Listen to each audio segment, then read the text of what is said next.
What's up, YouTube? Yep, it's that time for the ban list discussion. We've been talking about this quite a bit in various Facebook groups for almost a month, maybe even longer now.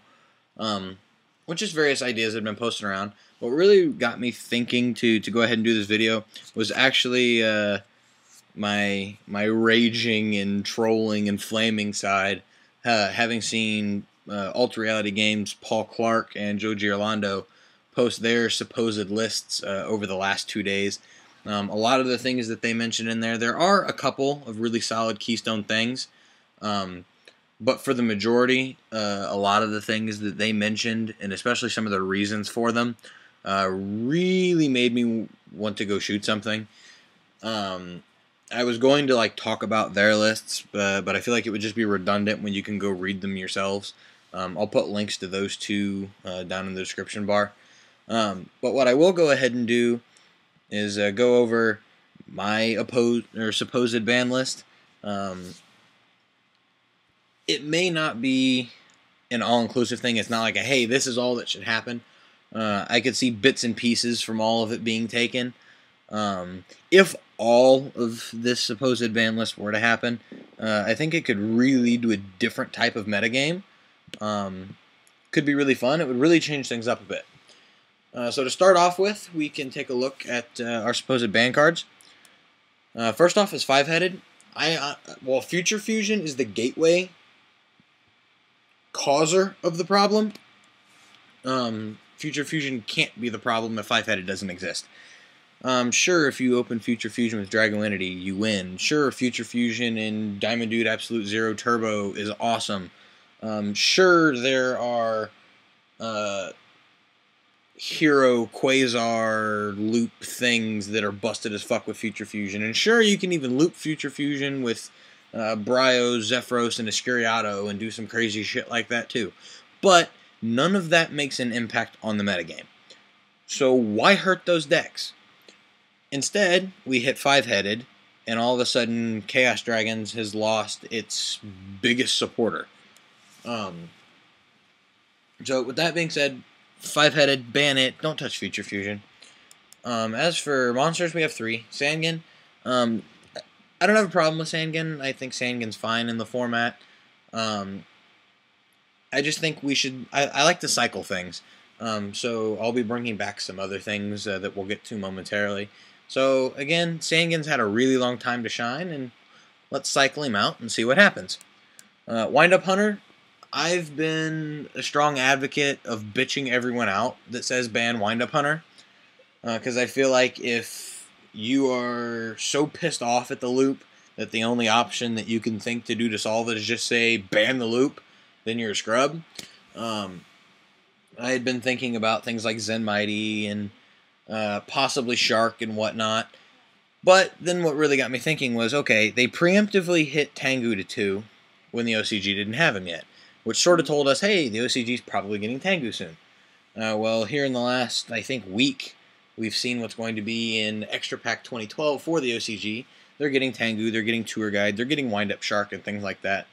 And I feel like what's going to happen, not necessarily this is what I want to happen, but what's going to happen most likely is a preemptive ban on Wind-Up Hunter before the OCG gets Wind-Up Shark and Wind-Up Rabbit. So that once they get the deck over there, they're still able to make all of the awesome plays and things that the Wind-Up deck does, just not be instantly given the hand loop that we've had to deal with forever. So just based off the logic they used behind Tengu, I think they're going to hit Hunter first. Last card's Envoy. Similar to Sangan, I don't have a problem with Envoy. I honestly think he's really balanced. Sure, he's really, really tough.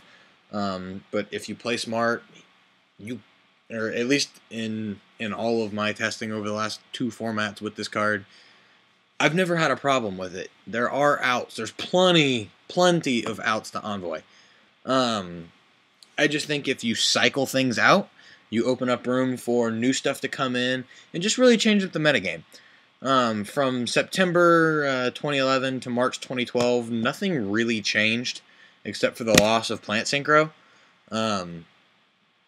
A lot of the other bigger decks just sort of stuck around. I don't know. I just feel like it didn't change. We've pretty much, I feel like we've been playing the same game for the last year. So with that being said, just cycle things out. We're able to cycle new things in, and we're able to have some fun with it. On to possible limited things. If this was an all-inclusive list, I do think it would be awesome, sure. As with everybody that's posting lists, you guys can flame the hell out of me too. Go for it. Let me know in the comments below. But starting off, Centipede. Sticking with history, hit the searcher. If Centipede's at 1, they're not able to continually search out things like Dragonfly to make more and more and more and more broken plays. So just, like I said, following history, you hit the searcher. Not, even though Hornet's the problem card, if you get rid of the things that allow the problem card to be played, it really balances itself out. So Centipede to 1. As we cycled out Sangan, I think we should cycle back in Magician of Faith. Notice I left Reborn in. I don't. If you're able to abuse Reborn with Magician, in my opinion, go for it. If you look down this list a little bit, you'll see we took MST down to 1. We went ahead and left Heavy. Truenade's still gone. So the total back row destruction is definitely a little bit less, but you can always recycle back that Heavy or that MST with Magician if you need it. And we'll explain why I decided to let MST go to 1 here with the rest of this limited list. You're probably already looking ahead of me. Pulsar to 1. Again, a card that I honestly don't have a problem with. I would love to see it at 3. I love the Chaos Dragon deck. I love the synergy and the flow it has. But you've got A at 2,500, which is bigger than the number of the format, which happens to be 24, thanks to things like Logia. It's a Chaos Summon. It has there's 2 different ways of Chaos Summoning itself. And it sets up one of those recycle loops that just lets you almost infinitely plus. And I say infinite simply because you only really need to do it once or twice and the game's already over. So that once or twice might as well be a million times that you're able to cycle with that Pulsar. So if we take Pulsar down to 1, it's that Tech Dragon that once he hits the field becomes very problematic.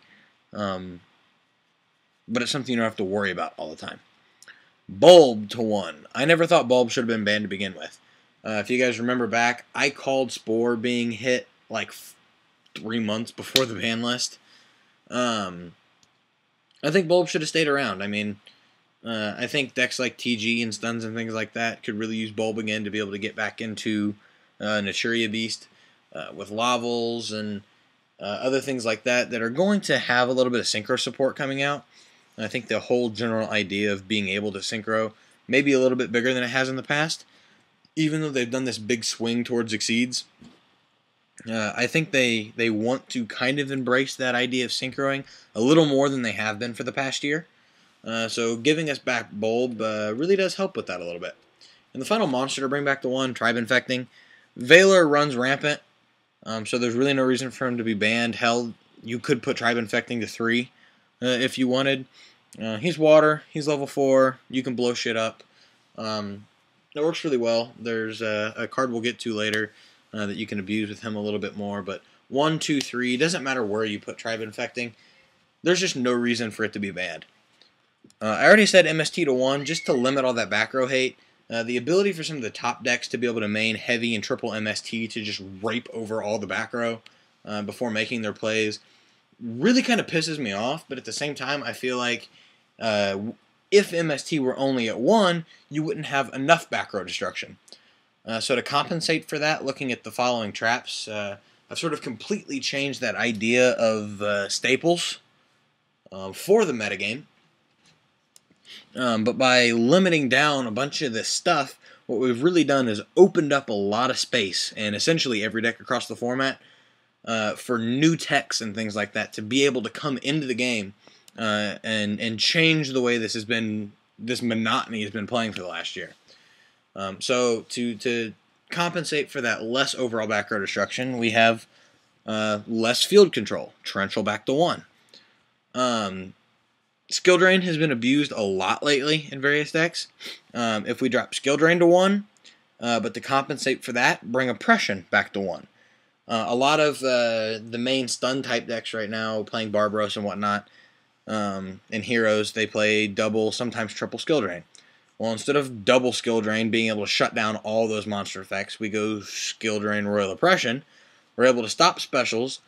That oppression is still weak to the heavy or the MST or all the Raikos or all the Lilas and things that are running around.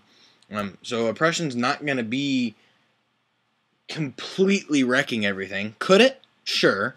But it's just compensating for bringing skill drain down to 1 to help slow down the ridiculous amount of trap control that some of the current stun decks like to do. We're just adding a new variable back into the game that I honestly think never should have left. Decree to 1. Traps can still be a really, really big thing in the game.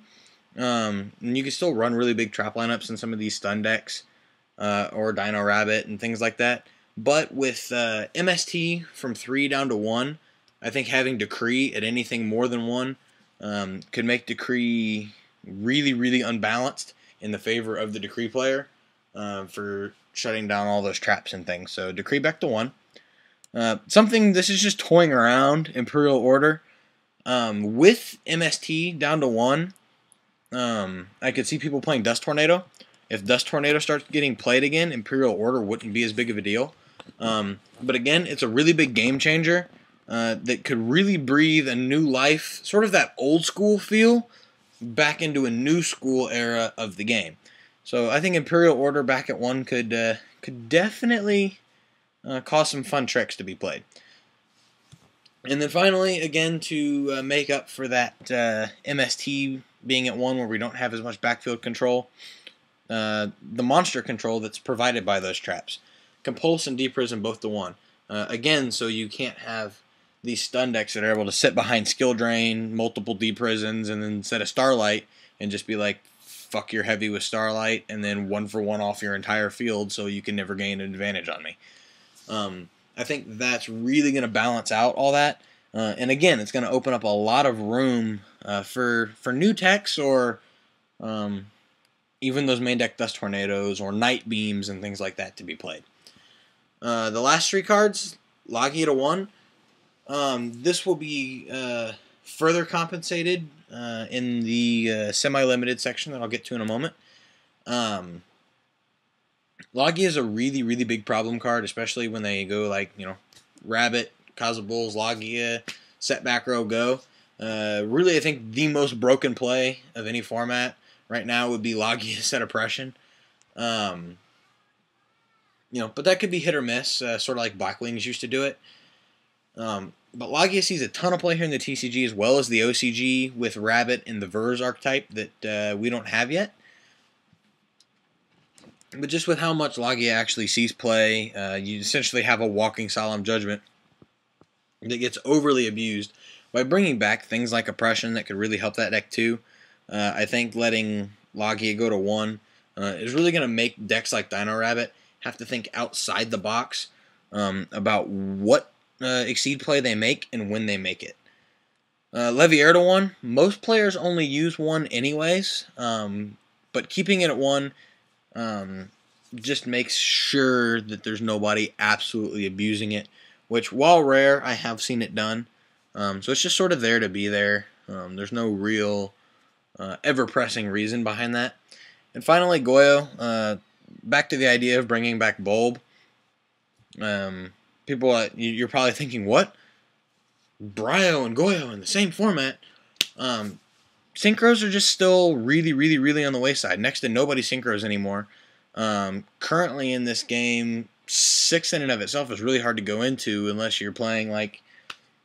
The only deck I can honestly think of that's going to synchro at all is if you're playing like a Diamond Dude Absolute Zero, because you're playing Divas and Plague Spreader. Or maybe if you want to try and play Zombies again with all the secret reprints and shit coming out. But Synchro still, in and of itself, and as an entire extra deck archetype, is just really, really on the wayside. So bringing back Goyo just to give it that boost could really see a new diversity in the decks being played, because when Goyo comes back, people are going to want to be able to play Goyo. So you may even start seeing things like Plague Spreader, or some other synchro support popping up in decks like Dino Rabbit. I think it could really add some diversity back into the game because people are going to want to make that card playable. On to semi-limiteds. First off, Dragonfly. With Centipede at 1, Dragonfly at 2, it's really making the Inzektor players need to play more copies of things like Hopper, which the OCG is also getting. Ladybug. Hornet is still at 3. Excalibur is still at 3. The deck still has the ability to do a lot of the stupid stuff.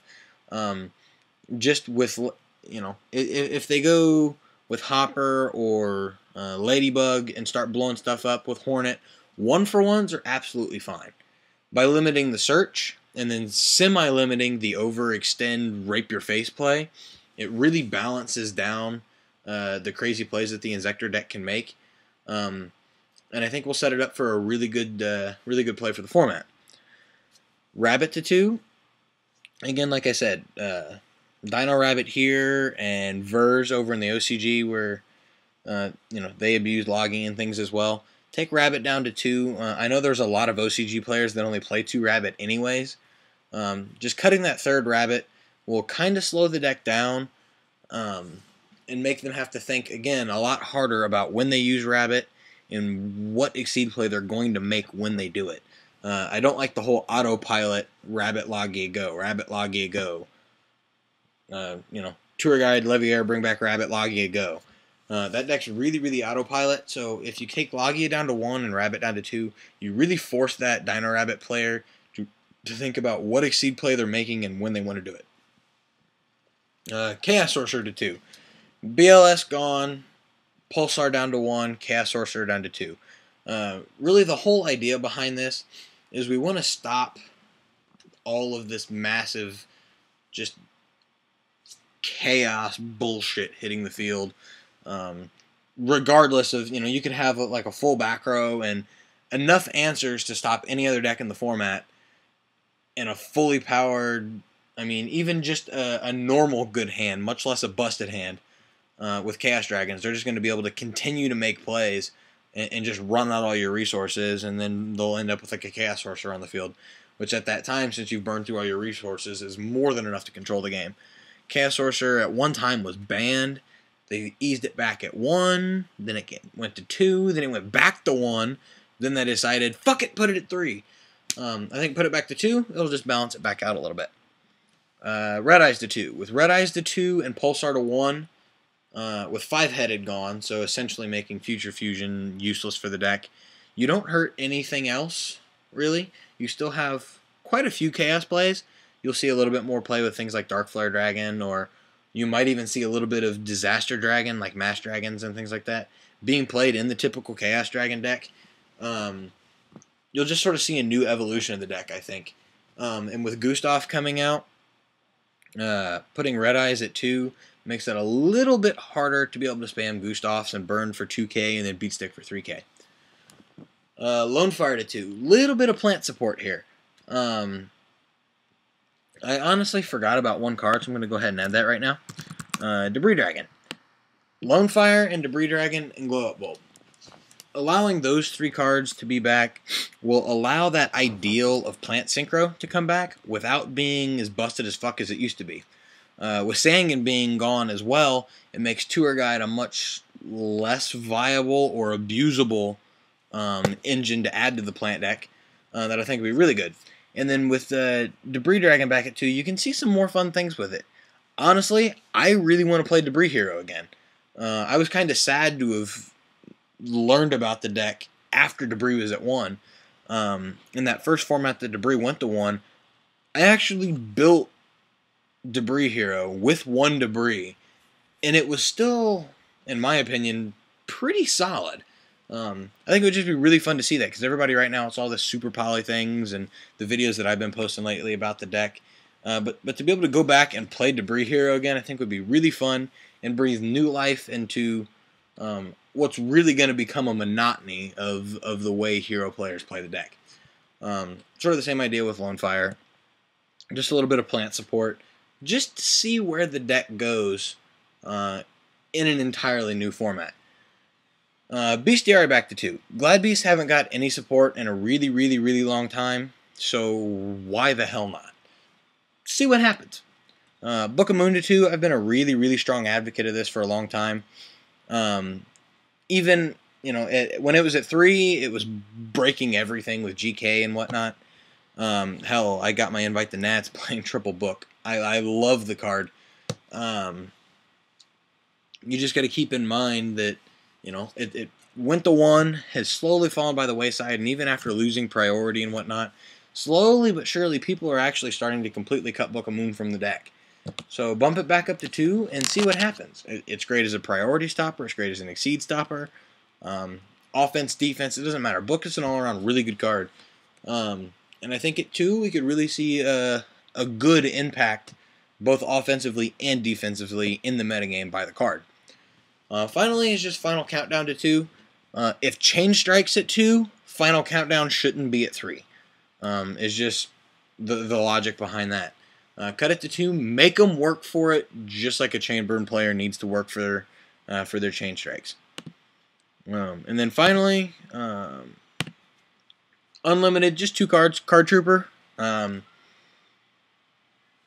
Why not? It doesn't see really a lot of play at 2, so put it to 3. Why the hell not? Maybe we'll see a little bit of Troop Dupe Scoop come back.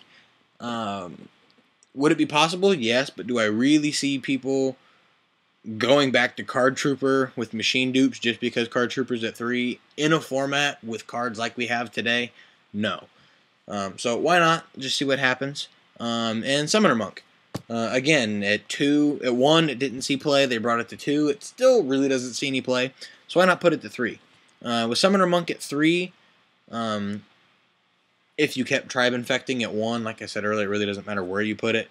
But if Tribe Infecting's at 1, Summoner Monk's at 3, that would actually be pretty solid, in my opinion. Just to see what happens. So let me know what you guys think. Like I said, if you want to flame the ever-living shit out of me, go for it. Let me know what you like. Let me know what you didn't like. But if you're gonna flame or bitch me out for something, all I ask is just be what's the word I'm looking for here? Make smart comments. Don't just say blah because it's stupid. Give me a reason. Why do you think something wouldn't work? Why do you think something's bad? Why do you think something's good? What do you think I missed? Just let me know. Comment, rate, subscribe, and I'll talk to you guys later. Peace out.